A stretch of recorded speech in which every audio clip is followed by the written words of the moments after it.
I 22M suspect something between my girlfriend 22F and my friend 21M. We all live together.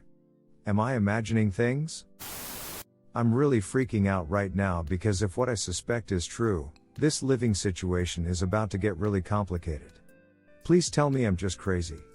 Sorry if this is long. Background. We are two couples living together. We all attend the same university. The apartment was originally leased by my girlfriend of about 2 years, Alexis 22F, and our mutual friend Brooke 22F. The apartment is huge and expensive. There was originally supposed to be 3 girls living there, but the last one backed out abruptly. They were planning on moving somewhere cheaper, but they had put a lot of work into the apartment and loved it so much they hated the idea of leaving. I offered to move in when my lease was up in May so we could split the rent and utilities 3 ways. I was sleeping over often anyways. Both girls were absolutely ecstatic about the idea. Shortly before I moved in, Brooke started dating my best friend Derek. This was cool because now both couples got to hang out with their best friends and so's all at once. It seemed perfect. Derek began sleeping over a lot, and when his parents sold their house and left in October, he temporarily moved in. We haven't really pushed for him to find a new place because splitting everything 4 ways is helping all of us so much. But again, only Alexis and Brooke are on the lease. The apartment owner surprisingly does not mind as long as rent gets paid, because we are always quiet. There are 3 incidents that made me think something was up. If it weren't for these combined incidents, I would never make an accusation like this because Alexis is such a sweet and shy girl and Derek has been a brother to me. They don't seem flirty, but as I mentioned before, all 4 of us are very close friends, so we spend a lot of time together. Incident 1. MWF Brooke and I have early classes, so we're gone by 8 a.m. Derek and Alexis start in the afternoon, so it's not unusual for them to leave together, though they usually take separate cars. One of these days, I decided to wait for Alexis outside of her class so I could surprise her with lunch. I watched everyone shuffle out of the class, but Alexis wasn't with them. I texted her asking where she was and she replied, "Just got out of class, gonna go home to study." I called her to see if I had just barely missed her or something and there was no response, which I considered weird because she had just texted me second ago. She didn't answer until much later, which is also unusual for her. She's one of those girls that's often on her phone. I ran into Brooke later in the day and she mentioned in passing that Derek had stayed home sick, she was going to bring him soup, blah blah. At the time, I didn't think much of it. When I got home later that night, I noticed Alexa's car was in the exact same spot. She usually parks in guest parking because our unit only has 3 spaces, as a result her car moves a lot. I asked her if she'd gone to class and she got quiet before sheepishly admitting to skipping because she felt the professor sucked at explaining things, but she knows I hate when she skips classes, something that's gotten her grades in trouble before, but she recently started doing better. I kissed her and said I trusted her judgment. While I was doing the dishes, she explained how she probably won't skip again because being bored alone in the house was the worst. I laughed and we went about our business. At night we went to bed, and as I laid there drifting off, it hit me. She shouldn't have been alone because Derek was homesick, right? She was still up on her phone, so I popped awake and asked her where Derek was today since Brooke had said he was homesick. She seemed startled by the question, but that may have been from me being half asleep to suddenly wide awake with a random question. She said he was here a bit in the morning but went to do errands or something. She wasn't sure. After the other incidents, I realized that the scattered way she answered this question seemed off, but that may just be my imagination. Incident 2. I went to throw some stuff out in the kitchen garbage when I noticed a Boredom wrapper that was the exact same brand Alexis and I use. It wasn't super visible, sort of tucked behind a cereal box, but the distinctive color caught my eye. Brooke and Derek always use a different brand free from the University Health Center, while ours are expensive Trojans. It was weird because we usually keep the wrappers in our respective rooms' garbage cans so they never appear in the kitchen.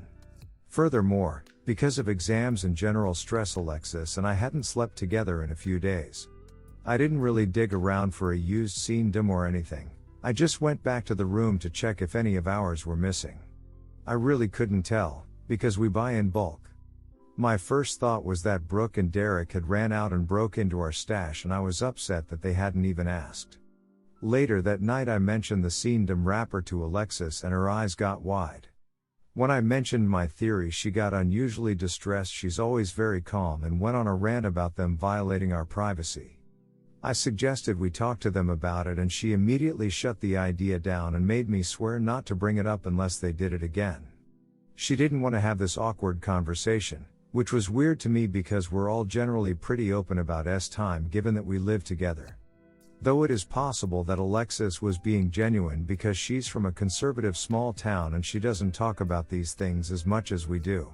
Incident 3. Me and Derek are cool with the dudes in the apartment next to us, who are graduates from our university. We don't hang out or anything, but we have the kind of relationship where we make small talk about sports or whatever in the hall and are comfortable asking the other to keep it down without it being awkward. Last Monday during our break I was locking up when no one else was at the apartment, when I ran into one of the guys from next door. We talked football for a bit and then he mentioned that one of the couples in the apartment is really a fan of morning time and that the walls were way too thin. I laughed because Alexis and I usually had time weekend mornings when we had the house to ourselves. Brooke and Derek usually spend weekends at her parents' house about an hour and a half away.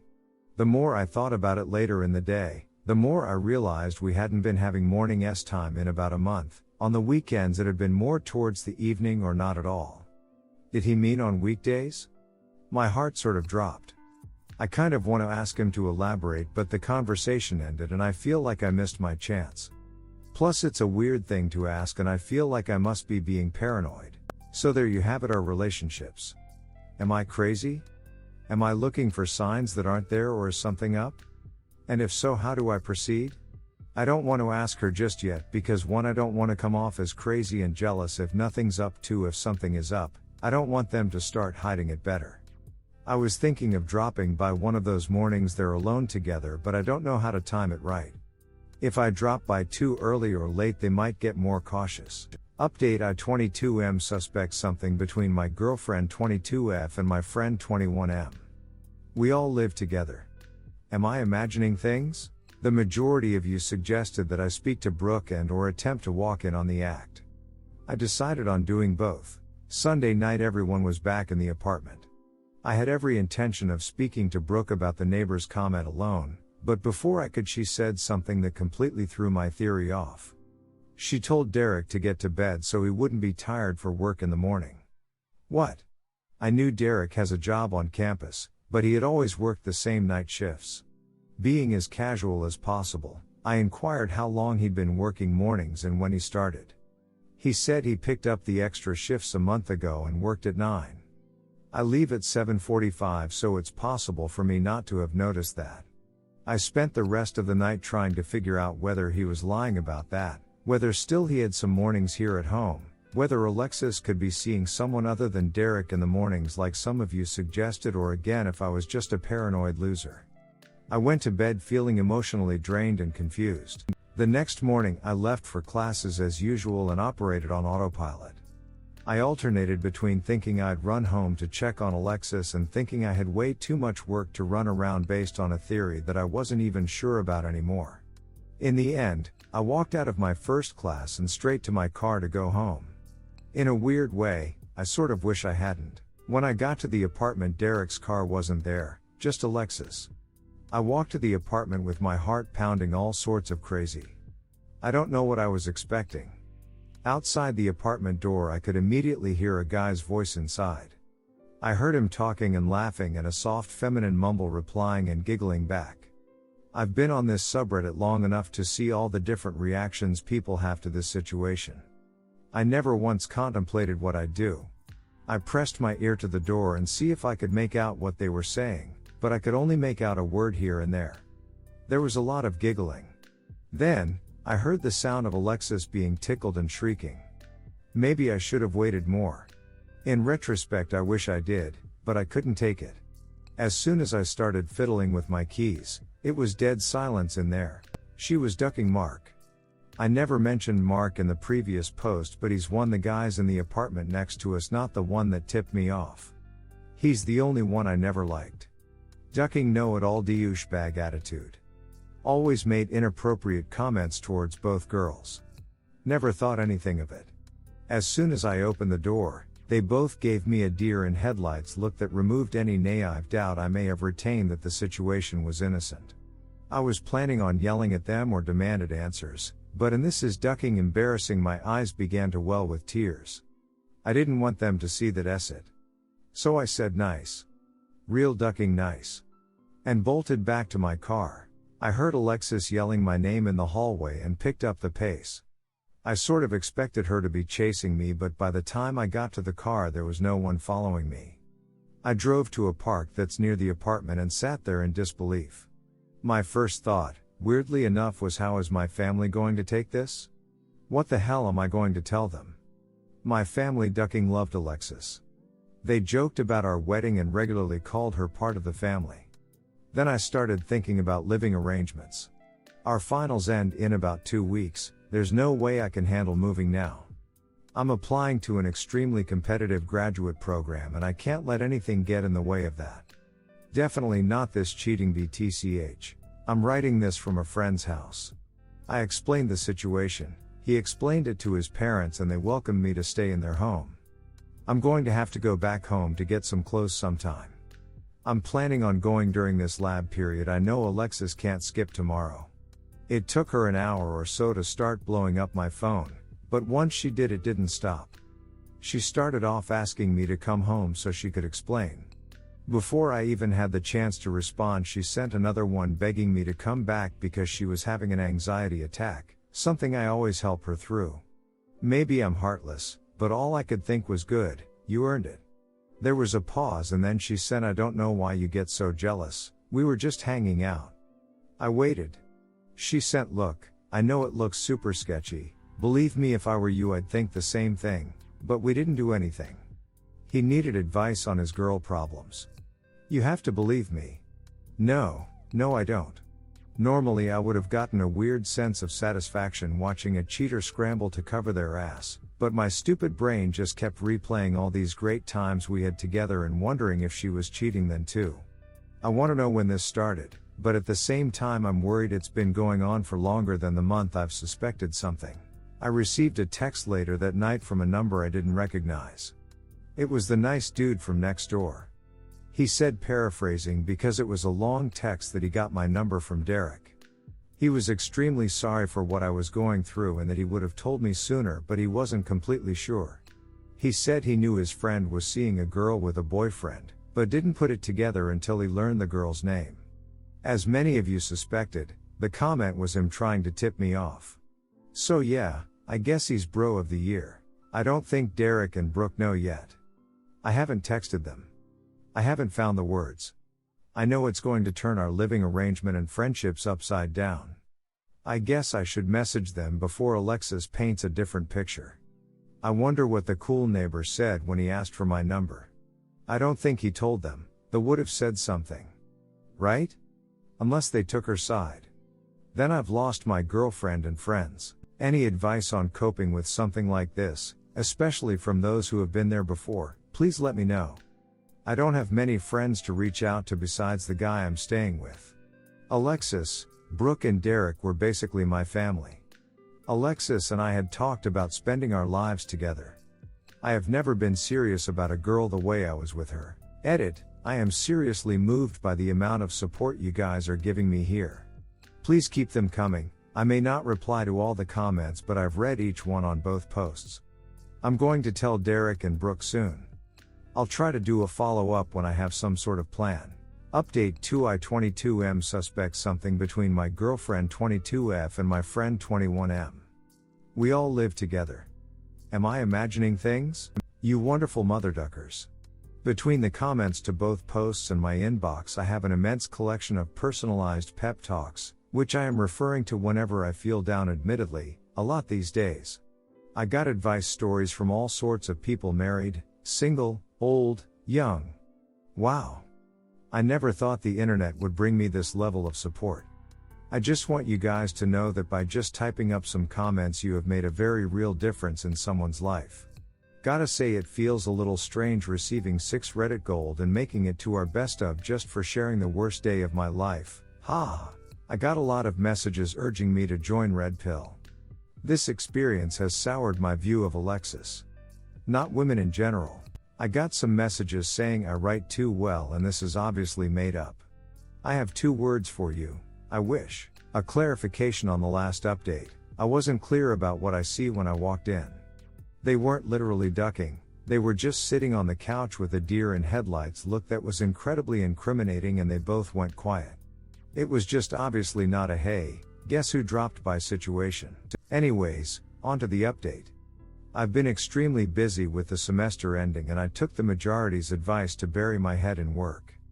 I've spent a lot of time at the library because Alexis never goes there. In the process of posting the last update, I realized how dumb it was that I hadn't contacted Derek and Brooke with my side. I screenshotted the text from the cool neighbor, Will. Side note, all names have been changed except Mark because duck you Mark. Within the minute, Derek was blowing up my phone with calls and texts that made it very apparent he didn't know anything. At the same time, Alexis was sending texts begging me to meet up with her. I was feeling miserable and sent back a single text to Derek saying I wasn't feeling up to talking, then put my phone away for the night. In the morning, I got a text saying to meet him at my favorite restaurant for dinner and drinks on him, assuring me that no one would be there, not even Brooke. I haven't had any appetite since everything went down, but the offer meant a lot and I really did want to see him, so I decided to go after classes. I got to the restaurant first and I had my heart in my throat worrying that Alexis would somehow be there, but she wasn't. Derek came up to me and gave me a big hug and opened with, "Dude, what the duck?" So here's where it gets a bit crazy and dramatic. A lot of you suggested that Brooke might side with Alexis or had been covering up for her the whole time. I wasn't so sure, because while she is closer to Alexis, her and I have been friends for a bit longer. According to Derek, as soon as he told Brooke, she was absolutely furious. In his words, "I sort of wanted to be Alexis out, but Brooke took care of that. And then some." Remember how I said Alexis came from a conservative small town? Her parents had no idea that we were living together, and she constantly stressed that they couldn't know or they'd cut her off financially. They liked me enough to be polite, but they were constantly worried a relationship would distract her from school and didn't want her getting pregnant or whatever. Derek said that Brooke demanded Alexis pack her things and find a new place or she'd call up her parents and tell them everything. Derek told me that later that night Alexis was sitting in the living room hugging a sweater I'd left behind and wailing at the top of her lungs that her life was over when Brooke yelled from her bedroom, "Well, maybe you shouldn't have ducked Mark then."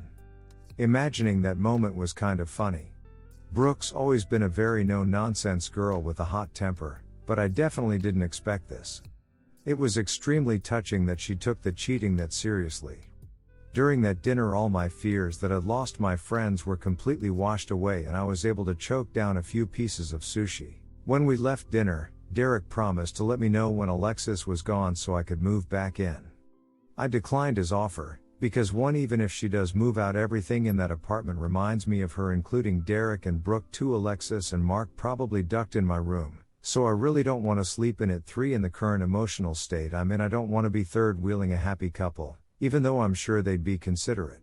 He understood my points but said to let him know if I changed my mind, because Brooke and Alexis' friendship seems to be pretty over. This week has been pretty uneventful, but I keep having to dodge Alexis. Luckily, I'm in an undergraduate program that only has 60 students, so we have a lot of our classes together. I asked 2 friends to keep an eye out for her after giving them a spark notes of the story, and started showing up to class at the last minute. As far as I know, she only waited outside of one of my classes. I got a text saying bitch has been spotted in front of classroom. Waterworks in progress. Proceed with caution.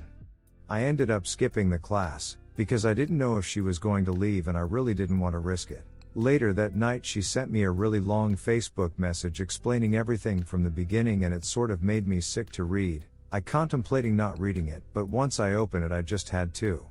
She said that he'd been flirty with her in the halls, as I mentioned before. He would say inappropriate shit to both girls and she tried to be friendly back, but it must have come off as flirting because he kissed her mid-sentence one day. She said she felt guilty that she led him on and that guilt prevented her from shooting him down in future advances because she felt like it was her fault it happened and she has trouble saying no. She said they'd only slept together 3 times and she hated it. He had pushed her into it, not RP, but I never said yes either, and she was going to end it during the conversation I walked in on. She said she understood if I needed some time and some space, but that she'd do absolutely anything to make it right and would spend the rest of her life making it up to me by treating me like a king. I'd never have to cook, clean or do my laundry again. Give me full access to her phone and passwords. She even suggested we install Life 360, an app that allows you to track someone's location through their phone so I would know where she is at all times. Cut off all contact with Mark and all her male friends just for good measure, I guess. Make up time whenever I wanted. Yeah, that sounds like a healthy relationship, right? I didn't answer. I kind of wanted to keep her on Facebook and watch the show unfold. She was posting dramatic statuses and song lyrics about mistakes, forgiveness and some from our song, but I know how I am. I don't want to compulsively check her page or go through old photos. So I blocked her. Derek sent me a text a few hours later saying she's crying and screaming about you blocking her, LOL. In happier news, the family I'm staying with is fantastic. I felt a little guilty about taking up their space, electricity, etc., so I offered to put down rent and pay for some bills. I am unemployed, but my family gives me a decent allowance for rent and food, but they declined. The dad said first month's free. If you need more time here then we'll talk about it. And winked. My friend was telling me that they have hosted his and his sister's troubled friends, so it wasn't a big deal. Still, I'm unbelievably grateful. As for Will, awesome neighbor, I called him to thank him for everything. I wasn't up to inviting him for dinner just yet, but I will. He apologized profusely. He says he can't stand Mark, not just for what he did with Alexis but various other things that I won't go into. He told me that Mark has been unusually quiet the past few days and told another one of the guys that he had gotten dumped. Whatever. I don't want to think about it. So that's really all I have for you guys. I'm still going to be friends with Derek and Brooke, but I'm going to limit my contact with them because they remind me of Alexis so much. I sent Brooke a message thanking her for kicking Alexis out, and she said she'd do it regardless of whether or not I move back in. She's going to give me a heads up on when Alexis is gone so I can get the rest of my things. In the meantime, I'm spending a lot of time studying, applying to grad schools, and hanging out with the guy I'm living with. Earlier this week I posted onto my university's Facebook group searching for roommates for next semester, and I already have a few replies. I'm going to wait until after finals to tell my parents about the situation because my mom asks a million questions about everything and I'm not in the mood to answer them. Again, thank you for all the messages. I did not expect this level of attention, and while it has made me a bit paranoid, someone will recognize the story from the details. I needed the support. I love you guys. Update 3 I 22M suspects something between my girlfriend 22F and my friend 21M. We all live together. Am I imagining things? Well, I really wasn't planning on updating, but a lot of you have prodded for one and I do owe you guys after all the wonderful support I received. Once finals ended I did well given the circumstances. Everything hit me like a ton of bricks.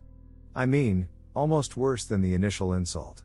I removed all my social media pictures with her, threw out stuff that reminded me of her, took our songs off my playlists, yada yada.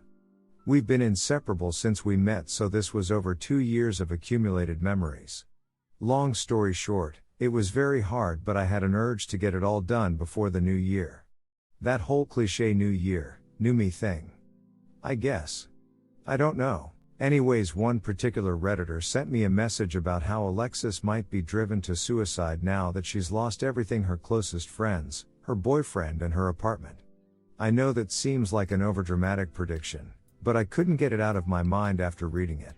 What Alexis did was absolutely freaking terrible, but I felt like a final conversation might give me better closure and maybe help her understand that it's completely over and get her to move on. So I planned to meet with her before everyone went home for break. A lot of you were big on the icing her out, so I'm genuinely sorry to disappoint, but I had to do this for me. I sent Alexis, if you want to talk, we can meet up somewhere, but there's no way we can be together after what happened, so please don't ask, okay?